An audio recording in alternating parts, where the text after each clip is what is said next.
Hello and welcome to the Anfield Wrap. It's Neil Atkinson here, and with me I've got Rob Gutmann, I've got Lizzi Doyle, and I've got Paul Cope to pick the bones out of Liverpool 2, Aston Villa 1, and thank the Lord for that.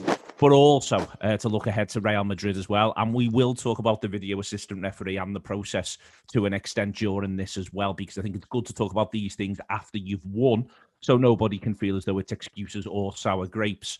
In general, on the Anfield Wrap at the moment, there's loads of fantastic stuff for you. There was Chris O'Dowd last week, other bits and pieces as well around every single game before, during, to an extent, and after with the Anfield Wrap. So do subscribe if you haven't had the opportunity to do so. And if you want to just check it out and have a little look, download the app, use the tokens on there, and then you can go from there. But we will start off and we will talk about Liverpool 2, Aston Villa 1, and it will be a pleasure to do so, Rob, because we were due one of them.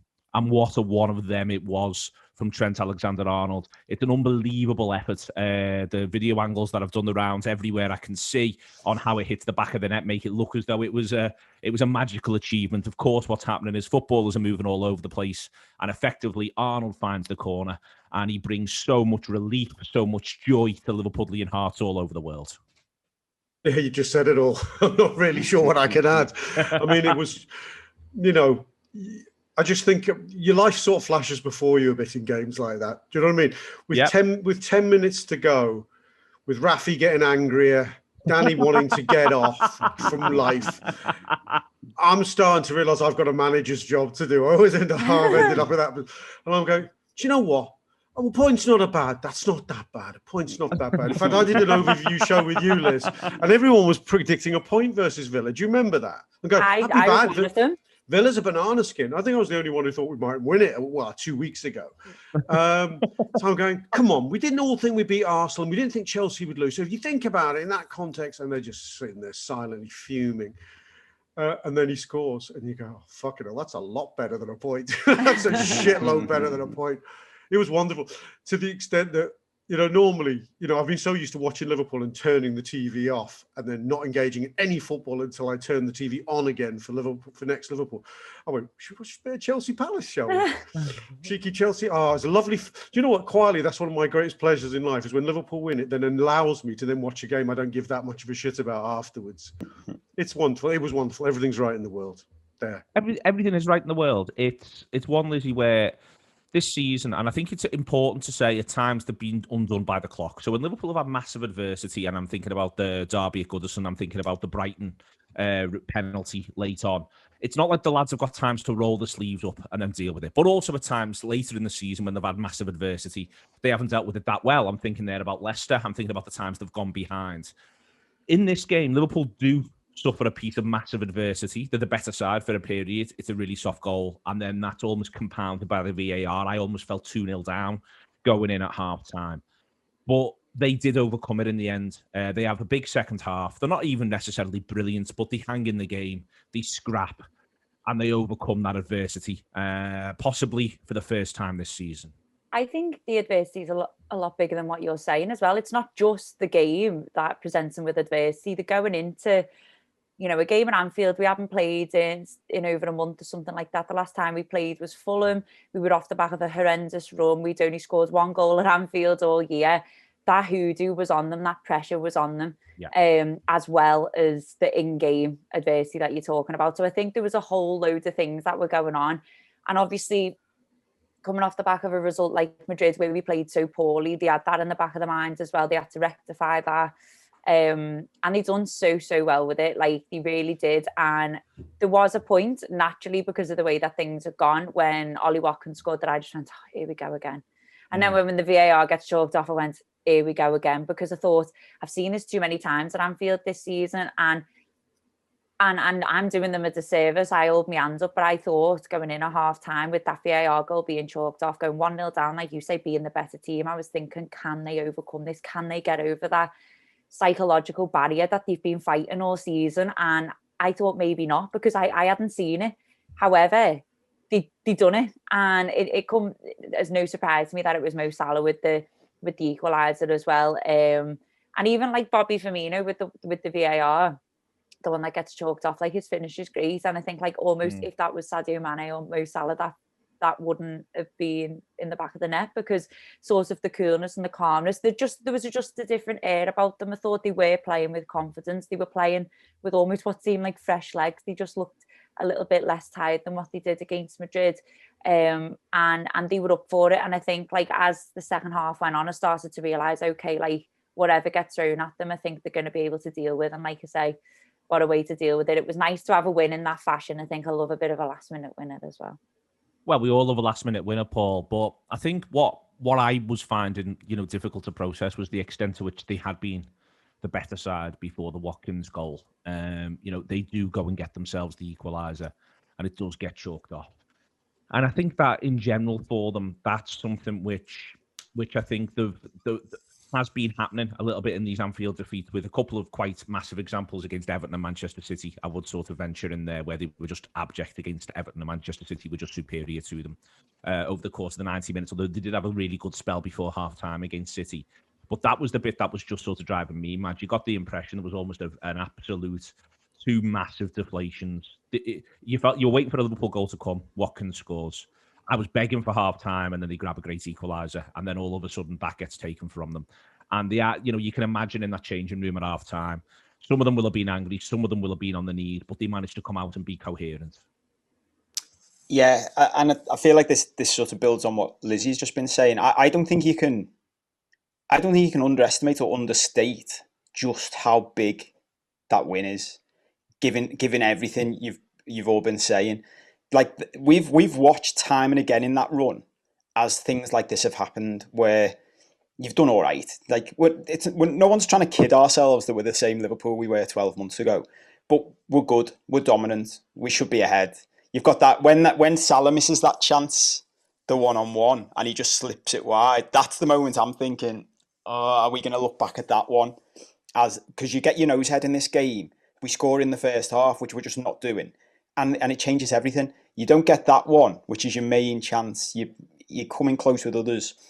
And then you get those two big hits against you. The going the goal down is bad enough.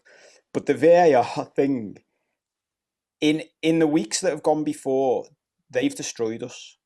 There's no getting around it. They're the things that, again, compared to a year or two ago, we were just brushing things like that off us. I remember when the whole league was talking like we never got a VAR decision against us, and we were the ones who had the Firmino armpit offside, and the reason no one was noticing it was we just brushed them off. We were winning games. That had happened to us, and we just win, and that had flipped massively to when we were facing adversity, we were just crumbling. So for them to go in at half time, and almost, maybe counterintuitively, almost the VAR, I'd love to see the half time. I'd love to see the halftime team talk. I'd love to see how the lads were talking to each other, because I just got the feeling going in, they'd be going to each other. Not today, lads. Not today. We're not doing this again. Like, we can't deal with it, let alone all these poor bastards in the houses around the world. Like, we can't do this again. I can't go home tonight and sit in my house going, and Joe, you walk in and like every other job, you walk in and whoever you live with goes, how did it go today? You go, we battered them again. Did you win? No. Crap. We battered them. We missed chances. They scored a soft goal and we got VAR against us. And whoever they live with would be able to predict all of those things. They'd be like a Darren Brown check. Let me guess what happened. And they've all just gone to each other. No, not today. So I don't think you can underestimate just how big that was. And I don't know whether we'll get into this, but I actually think as well, the manager didn't do them many favours with his subs in the second half. I felt like the lads on the pitch were building that momentum, like, we are going to do this, we're going to do this. And then all of a sudden, there were just stages where you're like, oh, are we? The funny thing, I'll come back to it, Paul, about the second half, is Liverpool actually, they scored 2 goals in the second half, and it's a reminder about the madness of football. They scored 2 goals in the second half. I think they played better than the first. Didn't actually create a great... They're almost, I think, the two intense immediately after going 1-1. And they sort of realised that, and then they calmed themselves back down. And I think then they almost calmed themselves back down a bit too much. And then the subs happen and everything gets a bit disjointed and a bit weird. Mane comes on and it's like he's forgotten how to play football. It really is like all football comes as a surprise to him. The ball, you say? What do I do with this? There's all of that sort of stuff that's happening throughout. That's something they're having to deal with. But they don't actually have a shot after Salah scores until the Thiago one. and they are getting around little areas, but I think they were just too mad, tried to calm down, went a bit too far, and then they just all got a bit disjointed.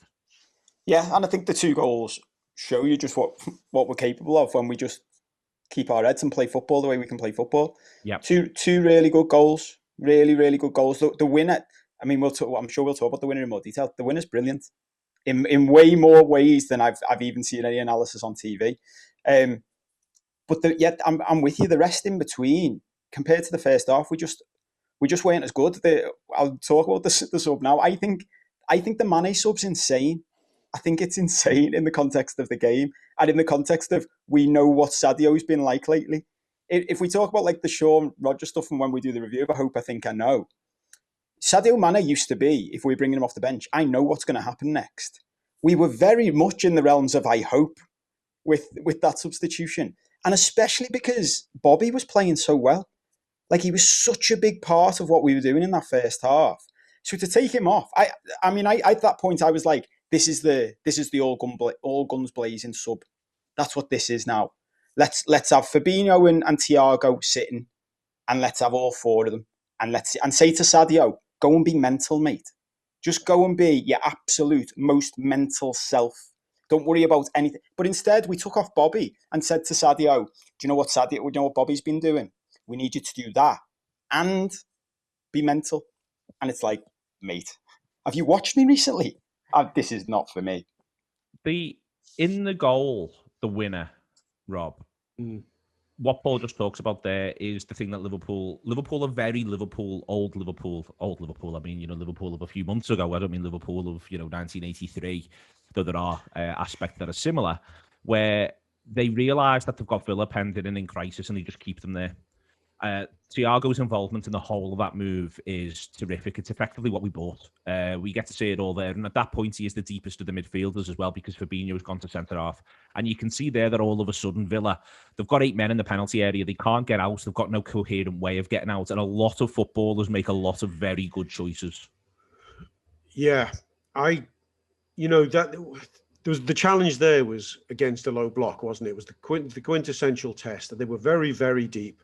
And we're a team who've been frustrated by low blocks. It's not a situation where we faced with any confidence in 2021 at all. Every time that challenge has been put in front of a Liverpool team, it just looks like something we can't deal with anymore.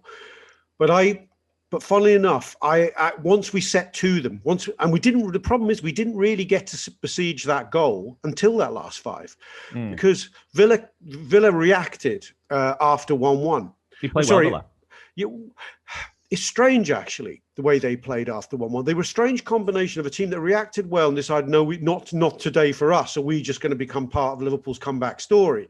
And they they actually asserted themselves in the game for the first time.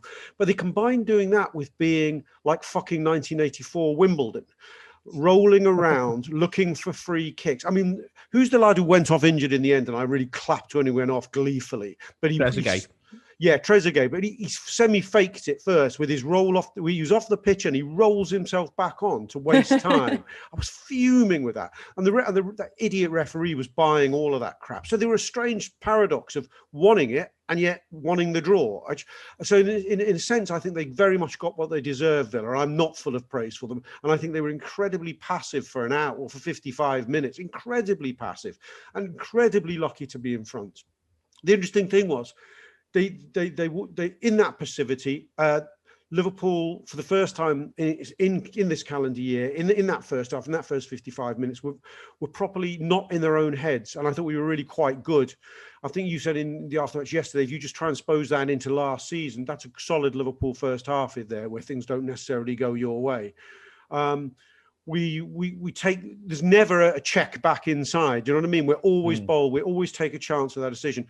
And a lot of vertical passing. A lot of vertical passing. And I think when it comes to the last 5 minutes where we finally managed to get on the bloody ball, because Villa had been successful in keeping us off the ball for most of that second half after the 1-1. When we get on the ball, we're not fazed by, oh, Jesus, this is a panicky siege. We'll never score. They weren't in their own heads. There was just simple movement. It's actually, the move starts down the left, doesn't it? Mane actually nearly gets a header on it, comes back. the ball's threaded in from Thiago to Shaqiri, who's on the move. Everyone is on the move in that, and that's how you break low blocks. And they're not overthinking it. It's a really, really, as Paul says, it's a goal in many parts, of which the coup de grace is what everyone will talk about. But it's actually a masterpiece of how you break down and win a game against a team that deep. In the first half, Lizzie, to go back to that, when Liverpool do play well, there's still a frustration. Salah misses the really good chance, but also in general around the penalty area. And I mean, really, really intense. When I say around the penalty area, I think I just broadly mean the penalty area, to be honest with you. Liverpool are really good at getting 20 yards out. They're good at forcing mistakes up to 20 yards out, but they're just not carving out the top quality opportunity, apart from the one that is gifted to Salah. And that's, for me, what was frustrating about the first half prior to the Watkins goal, was that Liverpool, they were forcing the errors, they were intense, they were linking play well, they were getting up the pitch well, they were penning Villa in well. They just needed either the last team to go for them with a bit of luck, which they spurn with Salah, or just a little bit more quality when they get into those areas. Yeah, and I didn't really expect that, to be honest, from Liverpool, especially with starting Diogo Jota, who's been in unbelievable form. You know, you sort of think those chances would be put away of someone of his ilk, his quality, whatever, but it didn't seem like it was falling for us, really. The Salah chance is a brilliant one, but I'm going to sound like Andy Heaton here probably, but I'm going to stick up for the keeper and say, actually, I think the keeper done brilliantly on the Salah chance, because I think, you know, he makes himself big and forces Salah to go a bit further around, and which then it goes wide. But I think that was down to the keeper. I think if the keeper wouldn't have done so well, that would have been 1-0. I think Salah's quality would have finished that, and it'd be in the back of the net. And you don't know if that goes in, if the keeper doesn't do so well, what the next couple of minutes up until half time looks like. You have no idea what was going to happen. But I did feel a little bit like, as much as we were playing well, a little bit, oh no, not again. Because I think there's been some times where we've played well, maybe not as well as we did in the first half, granted, but and it just seems to have not broke for us. Like you say, the ball hasn't dropped. We haven't had the luck. We haven't had that. And like I say, when that one fell to Salah, it just felt like, oh, is that the chance? Is that the chance? And then obviously they go and get Ollie Watkins gets his goal, like you say, in a soft manner. You know, it was really annoying. If that's why I felt like a little bit deja vu. But then I think even though we had the VAR one disallowed, like I say, the fact that we were in and around the box, it was a really clever finish by Firmino. That's what I was saying before, is that I think some people in that position would have maybe just stuck the foot through it and hope for the best, but Firmino was really clever with it, and for me that was like confidence, and that was the first sort of sign I'd seen of it in the game, in that sort of area. And there was people in the box, and that made me think then, even though it did get chalked off, okay, well, we're in and around, and it looks like, you know, Salah's at that chance now, Firmino's at that one. It looked like we were just getting a bit more confidence in those areas, and obviously was sort of like Paul said, hoping for the best in the second half, really, because there was an improvement, I thought, around those areas, even though it was frustrating. On the mentioned there, Firmino, Rob, Firmino and Milner, for me, both in terms of intensity and linking play in different parts of the pitch, I think both have very good games. They are the setters of that intensity that Liverpool are able to play with against Villa in the first half when things are going well, and before it goes 1-1. To me, it feels as though everything that's good about Liverpool, everything that's good about the performance is in amongst what those two do well. Yeah, I think so. There was a bit of pessimism around the midfield lineup when it was revealed as a bit impotent, really, wasn't there? There was Wijnaldum, Fabinho, Milner, but Milner took the mantle of the number 8, the attacking number 8, up well, and I thought he set a tempo. It's a shame, really, that given his age, you can't really expect him to repeat games, because just right now, and if you rewind, even if you go back to the beginning of 2021, you'd go, I sort of pick Milner almost every game. It's certainly every game where Jordan Henderson's not available. You know, he's the closest thing we have in terms of in spirit to Jordan Henderson and intent. Maybe obviously doesn't have Jordan's legs anymore, and Jordan and slightly different skill sets, but they're not that dissimilar in a sense. But he is the nearest thing we get to the reincarnation of Jordan on a football pitch. So he was so important. Bobby's mind was in the game. He didn't seem burdened. I thought he was very good. Lizzie's right about the finish. His attitude and reaction, though, after the goal goes in, did anyone spot that? It was really quite unnerved me, and I'm still unnerved by it, because he's there's no way he can tell that it's not going to be allowed, because we know how it was ultimately disallowed. So he's not fearing the disallowed. He's got not a smile on his face. He just turns around, totally motionless, doesn't want any applause, and just wants to head back to. Of course, I think he's very focused on wanting to get on and score again. I think he's hurt that we were behind, possibly like the rest of them. But I thought, but it was a big sign though that the joy's gone out of it for the one. There's a lot of bullshit talked about players who play with a smile on their face, but he's a man who genuinely has played the game with a smile on his face. And I know there's a lot of theories of what's done for Bobby in the last year, and probably not having fans is the biggest one. I was troubled by that, but that doesn't take anything away from the fact that he didn't take anything away from his performance, which was of a very, very, very high quality. And yeah, I was surprised when he went off. But maybe there's a little bit in Klopp's mind of partly wanting to freshen at that stage, partly thinking from Madrid, because I think he definitely starts on Wednesday. I think the big thing, sorry Neil, I think the big thing about Bobby as well, like compared to Mane, there's been a lot of chat of this season about how Bobby's finished and this, that and the other. Jota needs to come in for Bobby, when actually I think if you look at the season, probably Mane's the one that's underperformed the most. So he made a statement there, and I think the difference between, say, like Bobby Firmino and looking at Sadio Mane is the freshness. So obviously Firmino had that like injury around the Wolves game, didn't he, before the international break? He doesn't go on an international break, stays at home, and he looks like a fella who's had a kip. And I think like Sadio Mane still looks absolutely shattered. I think that's been a big difference in why Bobby played as well as he did. I think to have a bit of a fresh start, and also to know that like when he come on against Madrid, we looked better. And I think that gave him a bit of a boost of confidence. And I clocked onto the celebration as well, Rob, and I thought it was a little bit of a, I'm just going to get on with it. I'm just going to get on with my business. Like, I know I can score this goal. I'm probably going to be quite important in this game, so let's crack on. But I just wanted to make a point that I think it shows what a rest has probably done for Bobby physically and mentally. They emerged from the break, Paul, and to me they look like scoring. There isn't a moment there. Again, if I say they're unfortunate, it overstates it a little bit. But a couple of bounces, the ball could have gone their way. Stuff that just sort of comes for you as games wear on. Could have come for them. They managed to get away with a bit of a one around what becomes a Traore chance for Villa in there as well. But I think they have something like 6 attempts up until the Salah goal goes in, and there's a couple in there as well where they're just offside on an occasion or two when they're about to create, or as I say, it just bounces against them. But it did look like what you said before. It looked like there'd been a real sort of vibe of not today. From this Liverpool side, I think that's where you most get the not today vibe, is the period from when they come out second half to when it goes 1-1. Yeah, very, very much so. And I think that, going back to what we were saying before, I think that was absolutely crucial for them to start that half like that. Was really important in the context of the season and the game. I think, just touching on the the chances thing, it's another one of these points. I'd love to have a chat with Pep Linders about this, about something we've talked in the past. He references about the quality of the chances you create. When this is the problem with hard stats, and especially in games like this, you say, we had six attempts on goal. We've had 60 attempts on goal and scored once. I'd love to sit down with Pep Linders and go, how do you rate those 60 attempts? How many of them do you take? How many of them did you say to the lads afterwards? It's exactly what we're looking for, lads. Exactly what we're looking for. And how many of them were what my dad always asks for, which was just hit them.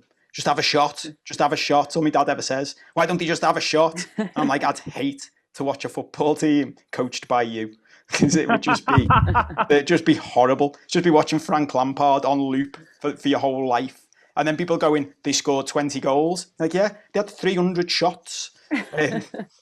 So there's loads of that in it as well. But I do think in that spell, it's why I was really baffled actually by the subs. The Firmino thing, just jumping around a little bit. The Firmino thing to me came across as a bit of, I've said this about Jordan Henderson in the past. When people score goals when they've been getting criticised, often you'll see them not celebrate with joy, but celebrate with like a bit of a shove that up your arse type action. And that's what it came across as to me. And it's something I've got to mention as well.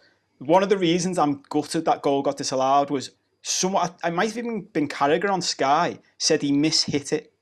Yeah. I'm not having for 1 second that Bobby Firmino in that mood. Now, don't get me wrong. Bobby Firmino in the way we've seen him earlier in the season a little bit, maybe. The Bobby Firmino who does the Matrix trick in the middle of the ground where the ball falls from the clouds, like drops from heaven. And he just does like, this is just like under my spell, that made Jamie Carragher do like an orgasmic sound in the middle of Sky's commentary. And I was like, do you know you're on air, mate? Is your mic on? So funny that, wasn't it? It was brilliant. I was made up he came back to reference it because I was like, was it for the touch? Or was something else going on? That Bobby, excuse me, that Bobby Firmino is not mishitting that into the top corner. That Bobby Firmino is going, I tell you what I'll do here. I'm going to make you all think I'm going here and I'm going to slice it with the outside of my foot. And maybe I'm being generous, but I'd rather believe that. I'd rather believe that version of life. So yeah, all of those things come together. And I think, aside from anything, actually, whether or not we'd won that game, that mentality coming out after half time stands us in good stead going forward. Moving into the dip a little bit, Rob. I think one of the things that we forget is that they have midweek exertions, and that's in there. And yes, it's Tuesday to Saturday, but that is a thing. And I think it also explains the subs in the sense of him wanting to do fresh legs, and he has to have an eye on Wednesday. We'll come on to talk about Wednesday. The Trezeguet thing, I think, is really interesting because it was sort of, I think there was a general vibe after the fact that we got really lucky. The fact of the matter is that if he scores from that with that sort of effort, my God, that's incredible, if you see what I mean. So it's not lucky as such. And then within all of that, you know, and then the header, you know, that he's doing to follow up, and we find out afterwards that it would have been just onside. It was all a really almost sort of surreal passage of play, I think, within that. And then within that, I do think that they take a little bit of time to find themselves again. You said before about what Villa do, but I think Liverpool do just sort of take a little bit of time to find the way back through it, having tried to calm down a little bit. And they did have to calm down a little bit, I think. Yeah, they did. I think you make a very good point about European exertion. I mean, it's rare to see a performance that doesn't show signs of that exertion post a European away. So I think, in a sense, those substitutions were preordained. I think the decision I think we would, as Paul said, we would have all liked to have seen... Wijnaldum was poor, Rob. Yeah, I do. And I think, I mean, he's had, in both the last two games, I mean, he was particularly poor in Madrid. He always has moments where you go, yeah, that's you, Ginny, that's good. But he's not, I'm not going to be disappointed if he doesn't make the cut. I'd quite like him to be angrily waiting to get off the bench on Wednesday night. I thought he was poor. He's entitled to be, you know? Oh, yeah. He's been there and thereabouts all season, hasn't he? He's having to play every game almost. Yeah. I mean, I'd like to begin to write a story how we'd be glad to see him go the shite. No, I wouldn't. But no, he wasn't great. But I think that the substitution, Paul said, I think we all instinctively wanted to see the 4-2-3-1 and the cavalry, you know, the full throttled attack. But maybe Klopp, in a sense, was not wanting a repeat of what you've criticised Liverpool for doing, I think, in the Leicester game, Neil, where we go 1-1 and we forget that you still need a basis of stability to win a big game. And I think I think Klopp goes, I really want to win this, but I definitely do not want to lose this game. And I think there's a little bit of that in the freshen up. You could say, why does he do Firmino and not Mane? But I think Mane, I think he wanted to stretch Villa. And I think the deeper they were dropping, Bobby's less likely to do that, although Sadio seems to go more central. I think on that the sub sort of story, Rob, I think... Yeah. For instance, I wondered if Mane starts better when he comes on, if he does Shaqiri a little bit earlier. Like, you know, Shaqiri's 88 by the time he finally comes on. He plays a part in the goal, but I do sort of wonder whether or not, because Mane's finding it so difficult, if the manager's sort of looking and after 5 minutes of Mane, he's thinking, I can't put another attacker on here because this fella can't hold the ball up. You know, so I'll just be exposing us. I am sort of intrigued by what goes through the manager's head, because he sits on that Shaqiri sub. And I think there's something else as well, which is in the context of how much time the Villa players spent rolling around. What feels like 88 minutes in the manager's mind is, I'm giving this footballer, it could be up to 10 by the time he gets on. I could be giving him 10 minutes to impact this game, whereas 88 minutes looks like, well, he brought him on with 2 minutes to go. Yeah, what did they gave 6 in the end, didn't they? Yeah. But it did look like that would be a minimum, and it could be a lot more. I think the first half was a ludicrously short amount of time added on, wasn't it? If there was a 4-minute stoppage and he adds on 3, and you normally get 1 for good luck. So I'd expected 5 there. You know what I mean? Well, you do. I've never seen a football match end on 45. I've never seen it end on 46 and a half either. I don't think, unless you have a big stoppage. Anyway, we digress. You're right. I think the Shaqiri sub is, he does genuinely think he's getting a good 10 minutes out of Jordan. The interesting thing about Shaqiri as a substitute is he doesn't need to warm up. He just, I don't mean physically warm up. I mean on the pitch. He hits. He always, to a degree, whether for better or for worse, he hits the ground running. Yeah, his performance doesn't change, does it? Whatever he does in the first 30 seconds that he's on, the first time he gets the ball is the way he's going to be for the rest of the time he plays. Yeah, I hope we come back to look back on his strange time at Liverpool and go, do you know what? It was really, really, he contributed. You know, you can say he was a part of the story of the club. And I'm not just going to pick on the iconic moments like because he was there for the Barca 4-0 or whatever, and he put the cross in for Origi in that season. He just does seem to contribute, Sheridan. He's got an enthusiasm and a bubbliness. We often talked about certain players. You think, just has he not been sold yet? And you're going to get to a point. Goes, what's the point in selling him? Because he could do that. I'm actually quite content with this not selling Xherdan Shaqiri, keeping his ebullience around the training ground for another year, and letting him come on and do little bits like he did yesterday, because he is very important in that goal.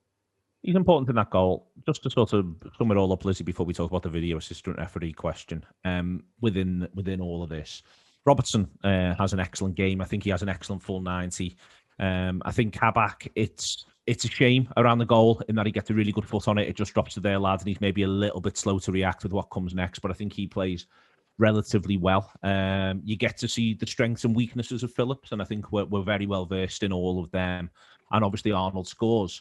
The back four are all able, I think, to look at each other and feel as though they contributed to that. We've talked about the attacking players a lot, but all of those defenders, I think, do contribute to the result.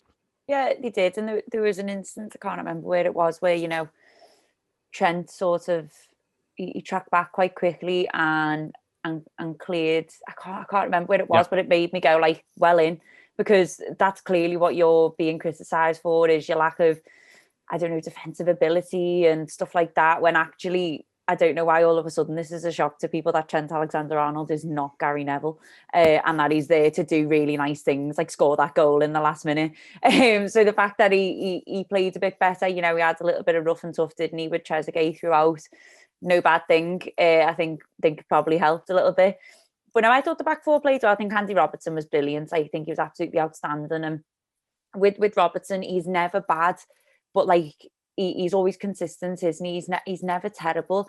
So I think he sort of slips under the radar a lot of the time. So it's nice to feel, I feel like this is the first time in ages I've spoke about Andy Robertson being the best player on the pitch, or one of the best players on the pitch, because that means we're back to sort of playing, like you said before, Neil, a little bit like the old Liverpool, because we used to always talk about how well Robertson played and how well Trent played, because that's how we are set up to play, with our fullbacks taking risks and pushing up high.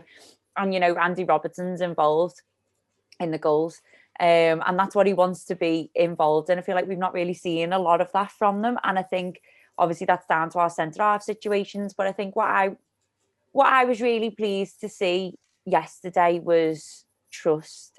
I have felt like for a long time there's not been a lot of trust amongst our squad and our players, because there's been different players coming in at different times. Understandably, Robertson and Trent have had to play against mad, jumbled up back fours, two centre halves, which have always changed. But finally, we've got this combination of Phillips and Kabak. And I just feel like they've sort of accepted, it's not Virgil van Dijk and it's not Joe Gomez, but we know what they're about now because they've played X amount of games.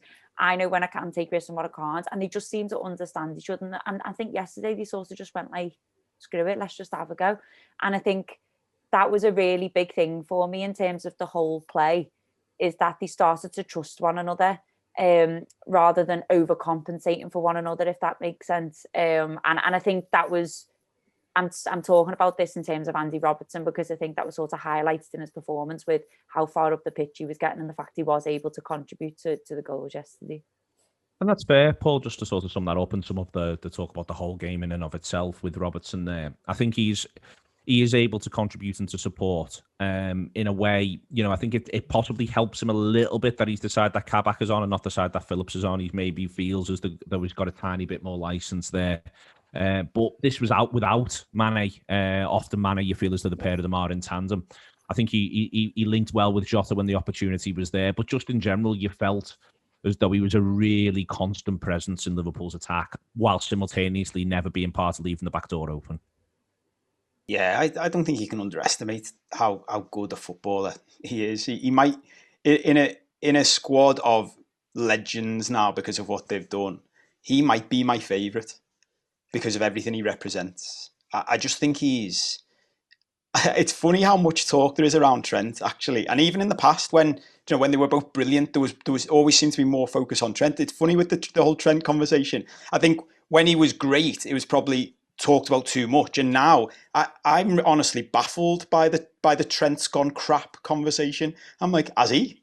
Is this when I wasn't watching? I know there's been mistakes and I know there's been some issues, but it's like people talk about it as though, as Lizzie sort of said before, like the other right backs who might get picked for England never ever make a mistake. I think Ian Wright said it on Match of the Day last night, which was good to see. Ben Chilwell got beaten at the back post by Benteke for a header. Chelsea Palace. No one mentioned it. No one mentioned it. No one said anything about Ben Chilwell. Why? Benteke's boss at heading the ball. So they're just like, well, he hasn't got a chance, has he? If that's Trent, they're saying, see, defensive frailties, crazy. Flipping it back to Robertson, I think he's sort of the opposite. It's like, no matter how good he is, and sometimes when he dips, he goes under the radar a little bit, quietly, without anyone noticing, in a season that's been absolutely bananas in every way you can possibly imagine. I actually feel a bit sorry for Tsimikas, because Klopp must just keep turning to Robertson and going, do you want a break? And he goes, absolutely not. And actually, a bit like, he reminds me a bit of Suarez. That sounds a bit mad because he's a left back. I can imagine Klopp saying to him, do you want a break? And him saying, not only do I not want a break, if you leave me out, I'm going to go absolutely bananas.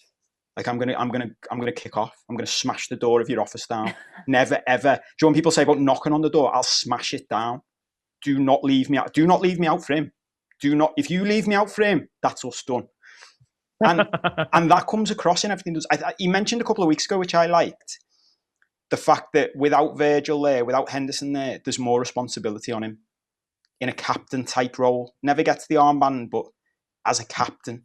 And I think that's what you're seeing in games like that. It's like, if there was a voice talking about half time saying, not today, lads, he'd be one of the loudest. Get in! Fucking get in! A win at last, a last minute win as well. And VAR, referees, stick your lines up your arse. The mighty Reds have won 2-1 and they finally won at Anfield in 2021. And what a way to win. Look, you can take apart the performance, you can say things were wrong, you can say players didn't play well, but to win in that fashion, at that moment, in that way, is fucking massive for this team, this club, and for us. I've got Phil Blundell, I've got Josh Sexton, I'm Gareth Roberts. This is the post-match pint. And yeah, Phil, massive. Huge. It's one of those, in the last 10 minutes, there's people on WhatsApp groups and stuff, and they're like, is fourth dead if we don't win here? And deep down, you're like, probably is. And then in the back of my mind, I'm like, well, I didn't think we'd need to win every game this season for us to come top four. So you start to talk yourself around, and then to not have to go out and spend your Saturday night sort of having conversations to make yourself try and feel better is just absolutely superb. I mean, the goal is brilliant. Thiago does really well for it. Shaqiri does well for it. I mean, their goalkeeper does fantastically for it. That's an absolutely ridiculous save. And it's just. I mean, it's nice to score a goal from open play at Anfield. Yeah. And it's nice to win at Anfield, and in the circumstances with you go behind, you have that nonsense goal disallowed. You'd struggle to get a better sort of way to make you feel mentally, I think, in terms of the way you've overcome the adversity and gone, right, well, if it's going to be hard, it's not going to be that hard. Moving along then, and if you get the opportunity to subscribe to the Anfield Wrap, please do so. All the stuff looking back at this game, and now Liverpool are in the top four picture, which we will come on to.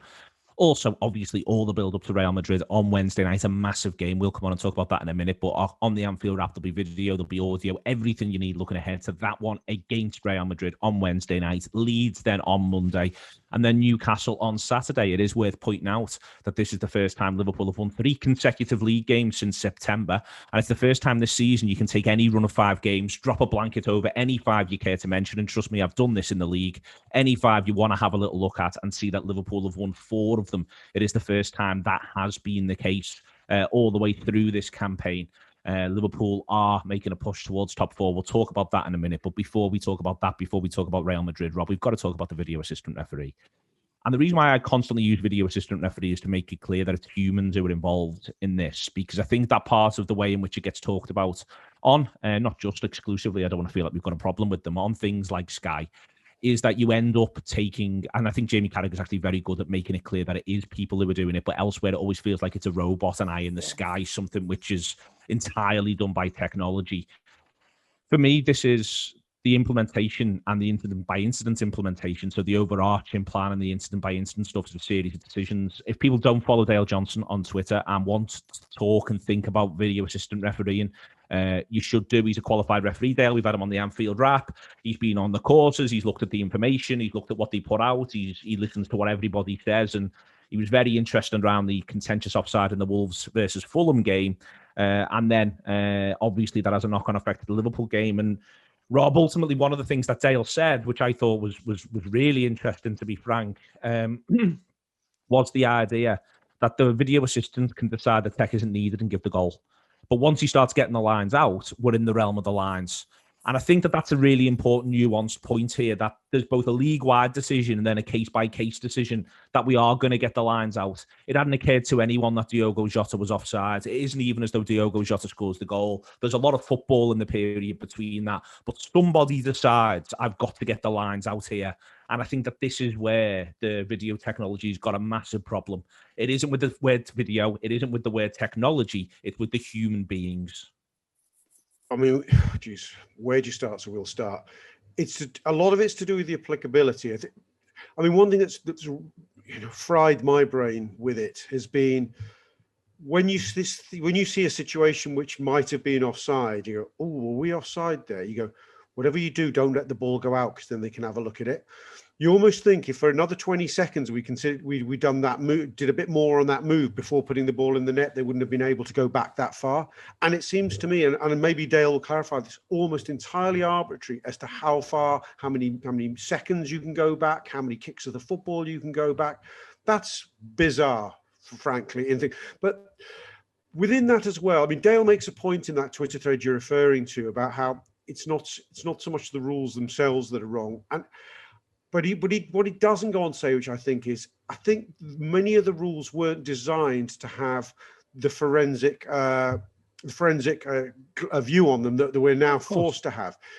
So offside was always, although it had a specificity to it, it happens when a ball is kicked and with the position of the man at that point. So there were specifics to it.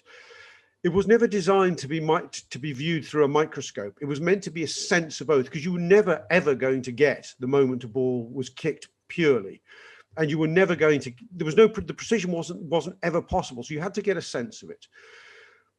Bringing precision into play now brings into view, and I made this point on myself on Twitter yesterday. I'll congratulate myself smugly for this, but I think I'm right. I think I'm right. Is the idea that level is on has gone out the window, because the attacker will generally be leaning forward because his impetus is in a forward direction. Therefore, the armpit or the cap of the sleeve is going to be the furthest most forward part of his body. The defender is likely to be standing his ground or moving in the other direction to catch him offside.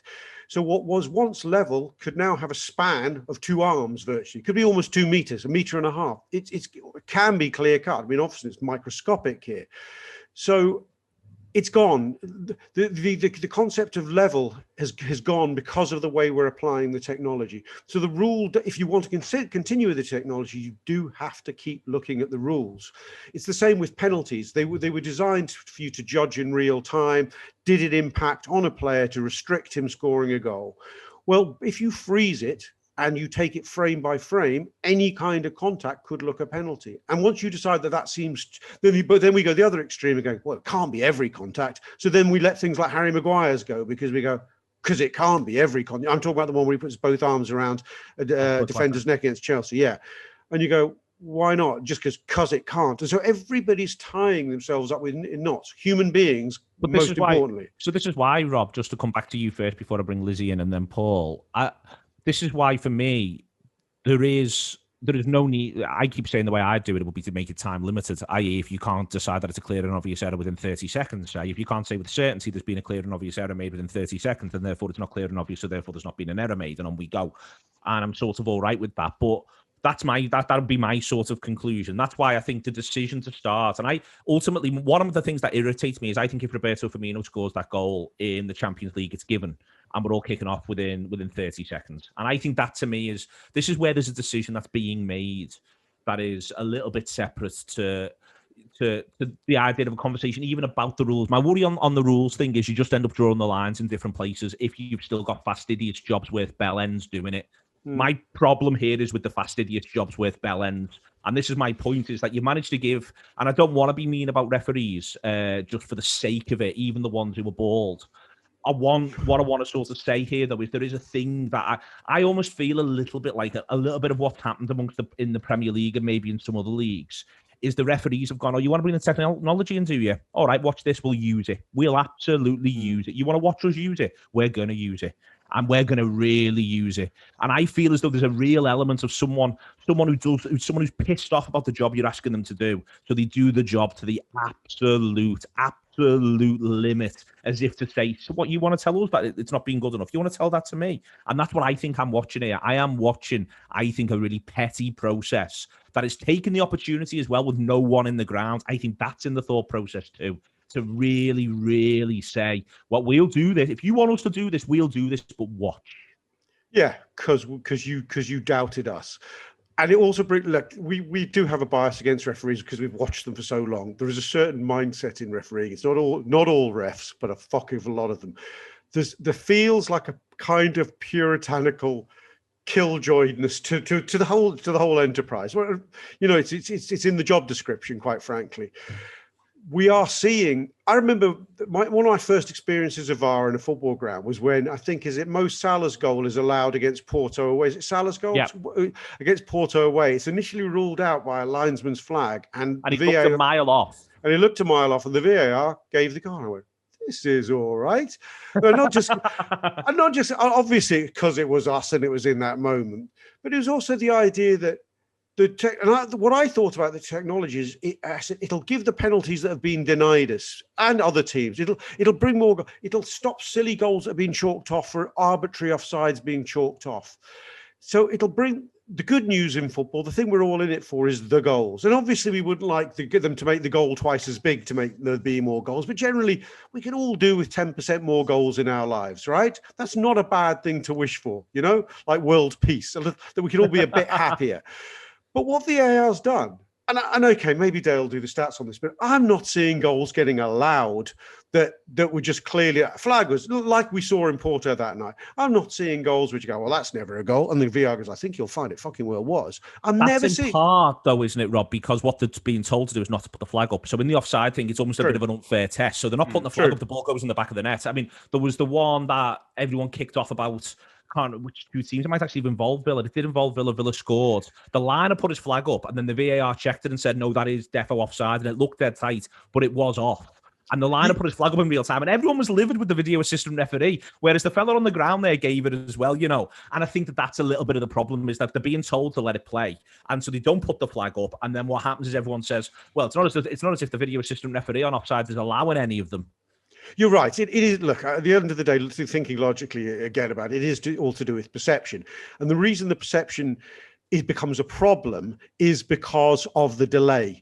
So what we're allowed to have is a taste of fucking honey, right? So we get to celebrate the goal so we get to see the goal. It's imagine like all the goals we ever saw disallowed at Anfield. You know, me like Kev Walsh, we've never ever one of those mugs who celebrated a goal. We always spotted the flag go up. We were never going to get caught out like that. Now every man jack of us is one of those mugs. We scored, haven't we? Haven't we? No, you fucking haven't. And you're going to wait to find out whether that's the case. Sorry. No, it's all right. On the perception, Lizzie, and I think that this is the thing that I think, you know, not just to use the Liverpool examples, there are other examples. I think perception and feeling is actually really, really important. In that the purpose of the rules around a game is so the game feels as though it's fair. A really mundane example is, I'm quite convinced Michael Oliver got the Marine versus Tottenham FA Cup third round game because Michael Oliver is respected as the best referee in the country, and he could almost referee that game in a way which meant that Tottenham players would be protected, but Marine wouldn't get absolutely crushed. And he was able to let certain things go, have a word, maybe give a yellow card where in other instances there may be a red, be Michael Oliver within that moment and ensure that a game, a showpiece occasion, got to be a showpiece occasion. I'm using that as a really odd example to pull into this idea of one of the things that I'm not talking about refereeing with context, but I am talking about the idea that all participants and the spectators need to feel like there's a level of fairness. And I think one of the things that's happened to Liverpool a few times this season, but that equaliser yesterday, was the extent to which it just genuinely felt fundamentally unfair. And that was a really difficult thing to take. Yeah, it was. And that's the thing. It's like, at what point do the millimetres stop? And it's like, I know everyone is having these conversations, but almost as a football fan, I'm tired of it now. Like, I don't want to be talking about millimetres. I don't want to be like, for me, to sort of, to me, it all boils down to the person who is using the technology, which is already being said. And I think this is it. What you've just said there, actually, about Michael Oliver, I think is a bit spot on, because he makes those decisions. There are rules in place. He implements the rules. However, he decides when he's going to do it, at what point. It's on his discretion. And that's what a referee is meant to do. A liner, what's the point in having a liner if you're not going to tell them to use the flag at the end of the day because someone else is going to, go and look at it in minute detail? Well, what's the point in having a liner at the end of the day? I'm a bit like, and it's just looking at the Diogo Jota one for me, the positioning, I think Rob's got it spot on, the positioning of the body. Diogo Jota is making a run forward, right? I'm not soft. I know that, like, if you're ahead of the defender, you're offside. But, like, his feet are quite a bit back from where the defender's feet are. And he's in a movement. They freeze the frame where he's about to hit a sprint because he's a forward, because he's trying to get the ball. And I'm like, at what point does that come into the context? It's like almost, like Rob said, drawing from a sleeve and an elbow. Well, are you looking at it in real time? Are you saying, well, actually, Jota was in the middle of a sprint there. The defender's got his back to goal. Do you know what I mean? It's like, none of that is taken into context, and that's what pisses me off. That it's all well and good when you do it on a football pitch, but the second they start to decide to, like, freeze everything and then make interpretations of it. And I think it's clear as day when, like, I think it was against West Ham, was it? Mo Salah comes out and completely off his own back. Nobody asks him the question, goes, yeah, I hate VAR. I hate VAR because it's not the same in all competitions. Like, why is it that when I go and play in Europe, I'm given the benefits of the doubt with X, Y, and Z, but actually when I come and play here, it's all different. And I think that's the problem. Like, and in some of the tweets that you sent over with Dale Johnson has talked about, it's this idea that, like, why can't we adapt? Why can't we adapt this European way? It's all just a bit too much for me. And there's a survey, isn't there, where you can go and fill in your thoughts and feelings on VAR. Well, for me, it's shite and I hate it. That's as far as I'm going. I don't like getting caught in the nitty gritty details. I'm there to watch a football match. I'm there to watch and celebrate an equaliser just before half time, not get into 0.1 of a millimetre of Jota's shirt being offside. No, that's not what I'm in it for. That's not the game of football. Football's not down. It's a fine line. It never has been. I don't think any fan would argue with that. I think that's right. We didn't sign up for it. Do you know what it is? Just thinking about it, it's not so much, Neil, and I'll shut up about this because I know I can go on. It's not so much whether the decision is right or wrong. It's the time taken to have the decision. If they had real time technology, which is talked about and could happen in the future, it could still make the mistakes because the technology might be limited.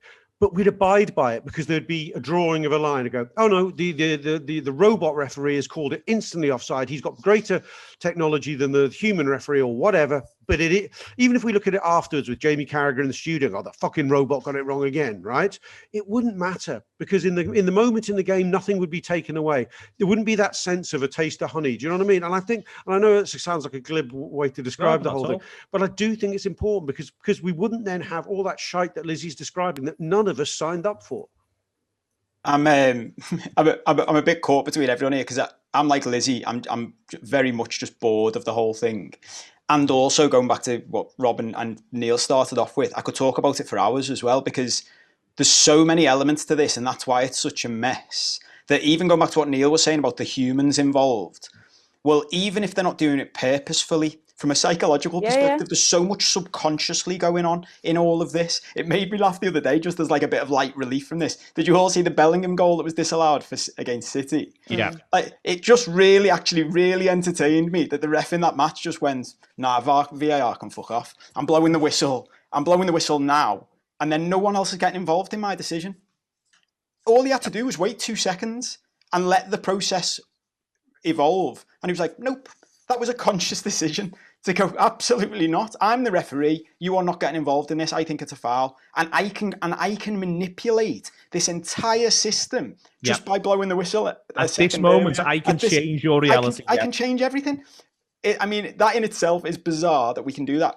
Then we jump into what we're talking about technically, and I'm always thinking. I say this about everything in life now, and this might help the world generally. Everybody should have to declare their biases and conflicts before anything. I never wanted VAR in the first place. A bit like Rob was saying before, we should all give ourselves credit when we get anything right because we spend so much time talking shit. I remember before it came in saying, look, regardless of anything else, if we cannot trust when a goal is scored that it is a goal, just by doing the check that Rob mentioned, a little glance to the linesman, if we can't trust that's a goal and we can't celebrate a goal properly, I knew this is where we'd end up. And that was without all of the nonsense we've got about millimetres. My biggest thing with all of this is when they freeze framed that shot of Jota, the movement, in any former version of football, no one at all from any side, from any supporter, from any TV punditry would say offside. No one, not one person. When I saw that freeze frame, I went, could be offside. Yeah. Could be offside. And as soon as they got the lines out, and it was dead funny because when they drew the first line, and Jota's like 300 feet behind the first line they draw off the defender, I'm still thinking, could be offside that. Because once they start doing the off his arm, which is obviously what they were going to do, what Lizzie and Rob were saying, my biggest issue with that then is, again, manipulating reality. The fella drawing the lines can move that point on Jota's arm. And because of the size of the picture he's working off, we're not even talking a millimetre. A millimetre moves that point from his shoulder to his elbow. So we're talking a 10th, a 20th of a millimetre.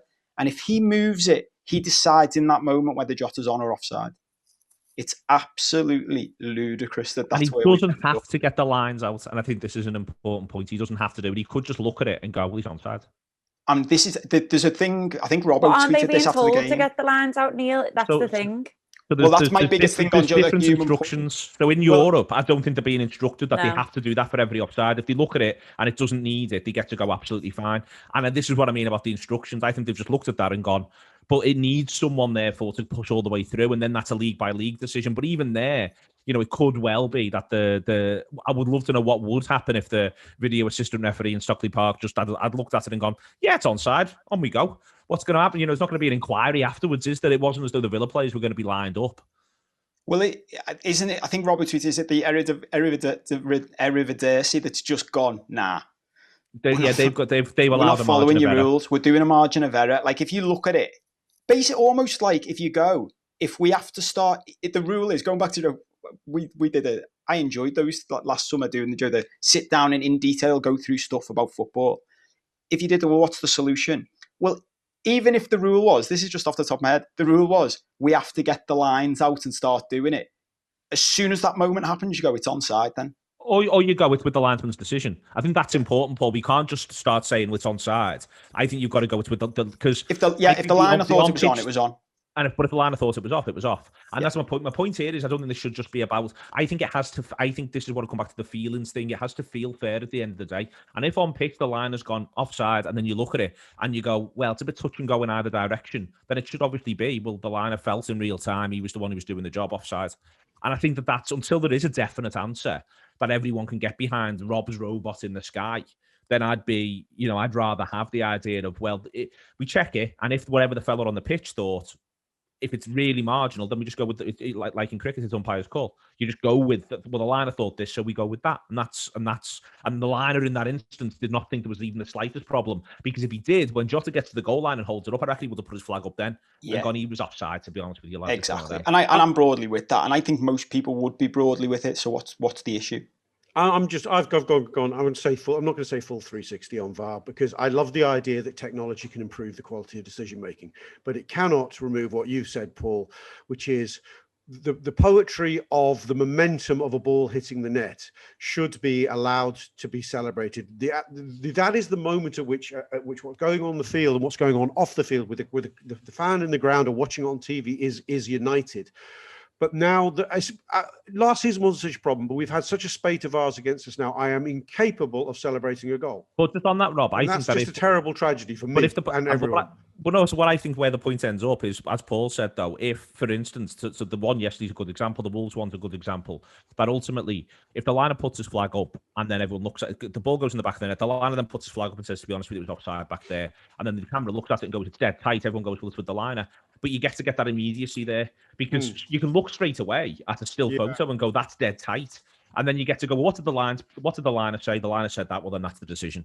Okay, then we're all absolutely fine. And then your same thing applies of being able to turn. And because we all know when someone's half a yard off, you know, it's very rare. That Porto game is actually an example of one where I was convinced he was off, and then you look back. To be fair, there was one in the Villa game where I was absolutely convinced the lad was offside, that the series of events that leads to Trezeguet, and then it transpires Phillips is just a bit slow getting back.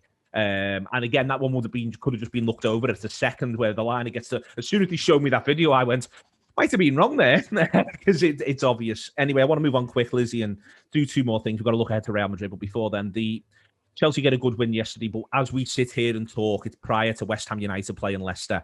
And I just want to ask each of you a question, which is, what's your ideal result, West Ham United versus Leicester? The listener will know what the outcome was. So, Lizzie, what do you want to see happen in West Ham Leicester? Draw. You want to see a draw? Yeah, draw. Take points off both teams. Rob? I Salty devil do it. Go on, hit me, Rob. I want West Ham to win. I definitely don't want Leicester to win. Definitely don't want Leicester to win. Definitely. Draw's fine. West Ham win. West Ham win. Well, how far ahead are Leicester from? 4 before kickoff with a game in hand. So if they lose, Leicester are 4 ahead of us and West Ham are 3 ahead of us. 2 positions come into play. If Leicester win, they'll probably stay out of sight from us then. They've got a 7-point lead and they're probably not our business. Of course, we'll have hauled West Ham back in, but I won't have hauled with 1 place to play for, the 4th place, which we won't even be in because Chelsea will still be there and Tottenham could yet go back there. I think having the 2 places in play is the key, and that's why I want a West Ham win. And I also think West Ham still have plenty of time to drop points, and they're picking up injuries. They haven't yet, though, Rob. They're not dropping points. They've got to play. They've got to play Chelsea. They've got to play the teams around in and around. Got no European footballer, have they? Honestly, they got no Declan. They got no Antonio, and they ain't got a big squad. So what happens when they play Chelsea? They can't both win. You know that game's still got to happen. Leicester are within range at 4 points, and they've also got to play Chelsea, by the way, as well. So there's quite a little round robin of games to be played between those teams. So none of them actually have the leads they look like they have over us, if you think about it, because we don't play any of them. Weird as that is to say. Well, before I didn't realise Leicester was so close to us, so Rob might have convinced me. I'm almost in the realms now of any results I'm all right with. Because if Leicester do win, and they're away from, well, that's fine. I think West Ham, it's probably them between us and Chelsea. And if you said to me now, would I take a straight shoot off between us and Chelsea with the fixtures left? I'd probably say yes for one place. And I think if West Ham win, and there's so many variables, then it'd make it more exciting. Maybe that's what I'm in it for. It is what you're in it for. What about you, Neil? We've given ourselves a chance. I'm with you, Roberto. I think your game theory is very, very strong. I think we want Leicester back in with us because I take Paul's optimism around Liverpool versus Chelsea over a run-in, but there's still potential Champions League semi-finals to throw in. There's also the fact that we haven't actually put a proper run together all season. This is the first time we're in one in a proper run. So I'm not, like Leeds Monday night, tough game. Newcastle fighting for their lives, turning up to Anfield and just putting 10 behind the ball. For 10 outfield players behind the ball, there's no guarantees there. We've dropped points in that sort of game. So I think the more wiggle room we give ourselves, I think if there's 2 places, I'm a bit more comfortable. I'm almost more comfortable with 4 or 5 teams going for 2 places than a straight shootout us versus Chelsea for the run-in. I think those other sides have got that, and they haven't got the same squad depth that us and Chelsea have got. So I think if we can get Leicester back in, and I think the other thing that can happen is Leicester will then start to panic a little bit because they fell away last season, and Leicester's last 3 are absolutely brutal. So I think if we can have Leicester back next to us, then we can go from there. That's my instinct. But I could be wrong. Very, very quick. Liverpool up against Real Madrid. Lizzie, Manager's got a couple of selection decisions to make. I think he's got more selection decisions to make than people would think. Being frank, I would start Fabinho at centre-half. You may feel, the three of you may feel otherwise, ahead of Phillips. I'd start 4-2-3-1. I would back Sadio Mane to come back into this team and be able to do the business. It'd be understandable to an extent if the manager wouldn't. What do you think he'll do? What I think he'd do and what I'd like him to do are two different things, to be honest. Go on, tell me them both. All right, well, I'd like to see a 4-2-3-1. I'd like to see a 4 up front with, well, I would have gone with a midfield of Fabinho and Thiago, to be honest. I just think it's no coincidence that all of a sudden we started looking better and winning games with Fabinho in midfield. And I know it's Real Madrid and I know that Phillips and Kabak struggle, but I just feel like, do you upset something that's worked? For me, I personally wouldn't. So I take your point, but I wouldn't like to do it. I also don't think he'll upset it either. I think he'll back his lads. For me, he's got to go for it. It's a case that, we're up against it. We need to go for it. We need to win. And I think by starting the 4, like we saw that period when they were on against Arsenal, that's when the goal came. That's when the goal came, was when all 4 of them were on the pitch. And I think by dropping Bobby that little bit further back as well, it just adds so much more for Real Madrid to think about. And also, that's what you missed in the last game. That space that Bobby operates in is where, like, Cruzum that was. And it's like, you missed that. Like, Diogo Jota's great at being Diogo Jota. Bobby Firmino is great at being Bobby Firmino. And Bobby Firmino would have been working in that space, and he wasn't there. And when he come on, we looked a lot better. So that's what I would like to do. However, I think he will go 4-3-3. I think it'll be a midfield of Gini, Fabinho, Thiago, and I think he'll do his trusty front 3. What do you think you'll do, Paul, and what would you do? I reckon they might be the same. I think it's a bit of a red herring. Everyone's saying we need to score we need to score early. This is not score early. This is not Barcelona. This is not 3-0 down. We need to win. Jurgen Klopp will go into this game, go and win 2-0. That's all we need to do. Just need to win 2-0. What's the most important thing to win 2-0? Nil. We need to not concede. So let's be solid. And I actually wonder whether we'll do similar to what we did against Arsenal. And Diogo Jota, ironically, might have sort of put himself in a bit of a position here where he's the best sub. And if you want to do the 4 at some point, you might be better doing it with 30 minutes left at 0-0 than starting like that. So it's a dead intrigue. I want to see where his mindset is with it, the manager. But I'd be inclined to go more solid. I'd play Fabinho in midfield. I'd probably play Gini and Milner to start. That's maybe surprised myself saying that out loud. But maybe not. Maybe Gini and Thiago. I think fundamentally everyone maybe underestimates how crap we were in that first game, and I think there's loads in why we were. And I just still don't think, I said it before the game, based on very little. So Neil Dawkins saying that, based on very little, I thought Real Madrid were crap going into that game, and they're top of the league now, aren't they? I just still don't think they're that good. And I think if we start with intensity, with if we had our main midfield of Gini, Jordan and Fabinho, that intensity in the middle of the park against their fellas, I don't think their quality would have a chance to shine.